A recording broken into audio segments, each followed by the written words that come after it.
Le Nord-Pas-de-Calais était il y a peu la première usine de France. Si vous reprenez vos livres d'histoire, souvenez-vous, il y a eu la première révolution industrielle, celle du charbon et de la vapeur. Elle a permis au textile de s'imposer dans notre région. Avec l'essor de l'imprimerie, ils ont favorisé un développement économique et culturel de masse. La manufacture des Flandres, à Roubaix où nous nous trouvons, en est le témoin. Cette révolution bouleverse et développe toute l'économie, mais aussi la société, la politique et l'environnement, sur le principe d'une nouvelle source d'énergie, un nouveau moyen de communication. Un bouleversement du même ordre apparaît avec la deuxième révolution industrielle. Deux nouvelles énergies, le pétrole et l'électricité, permettent la naissance de technologies modernes de communication, le téléphone, puis la télévision. Là encore, le Nord-Pas-de-Calais est au cœur du phénomène. L'automobile et la chimie prennent leur essor. L'heure est alors aux moteurs à explosion et aux machines-outils. La troisième révolution industrielle, ne la cherchez pas dans les livres d'histoire, elle s'écrit en ce moment. Les énergies fossiles sont en effet des ressources quasiment épuisées.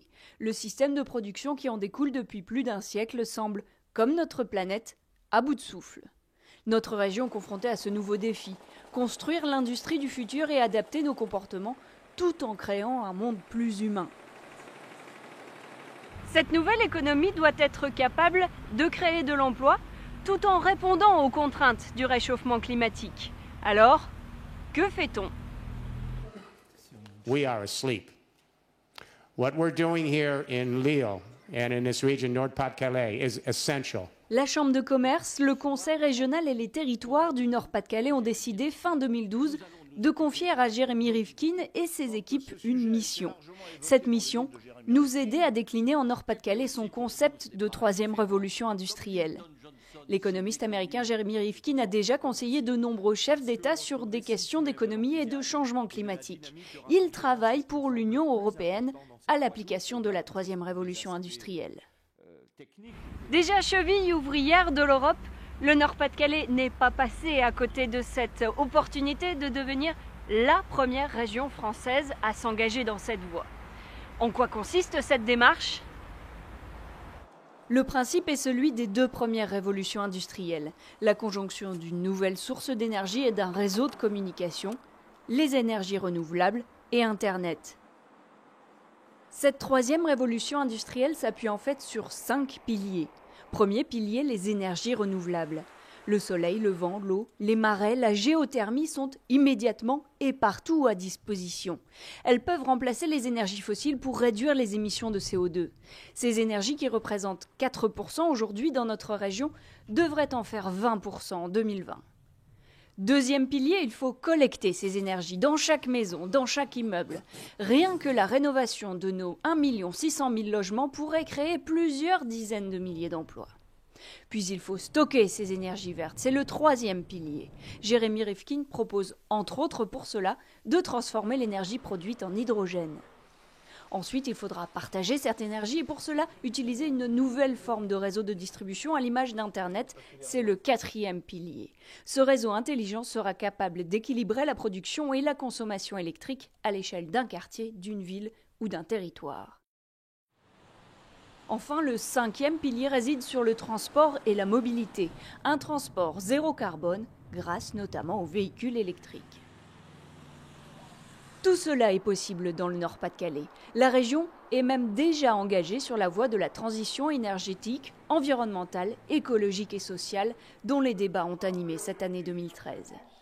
Jérémy Rivkin va permettre d'accélérer le mouvement dont nous faisons tous partie. Universités, entreprises, élus, syndicats, sociétés civiles participent en ce moment aux 8 groupes de travail déjà en place. Il y en a un pour chaque pilier et, spécificité régionale, 3 autres thématiques viennent compléter dans un souci de cohérence l'action du Conseil régional. L'efficacité énergétique, ce socle touche tous les domaines pour un seul objectif, réduire la consommation énergétique et augmenter l'efficacité énergétique. 7e groupe de travail, l'économie de la fonctionnalité, avec l'exemple de l'autopartage. Le principe, ne plus nécessairement posséder les biens qu'on utilise, cela permet d'économiser de l'énergie et des matières premières. Et 8e groupe de travail, l'économie circulaire, ou comment mieux utiliser les ressources grâce au recyclage ou au réemploi. Au cœur de l'Europe, dans le Nord-Pas-de-Calais, cette troisième révolution industrielle est en marche. Par-delà toutes les initiatives et les avancées recensées, elle verra le jour sous la forme d'une feuille de route présentée ici officiellement à la clôture du World Forum le 25 octobre prochain. D'ici là, chacun est invité à s'associer à cette démarche dans tous les territoires, de la métropole lilloise à l'Artois, du Grand Hainaut à la Côte d'Opale. La réussite de ce projet d'avenir dépend de la mobilisation de tous. Ensemble, nous pouvons écrire une nouvelle page de l'histoire régionale. You have an obligation now to create the third, and the legacy you're going to leave is you're going to help us so that this species can continue to thrive and our fellow creatures can continue to flourish on this earth. And I have no doubt this can be done in 30 years. You show the rest of the world that it can happen here. They will follow. Thank you.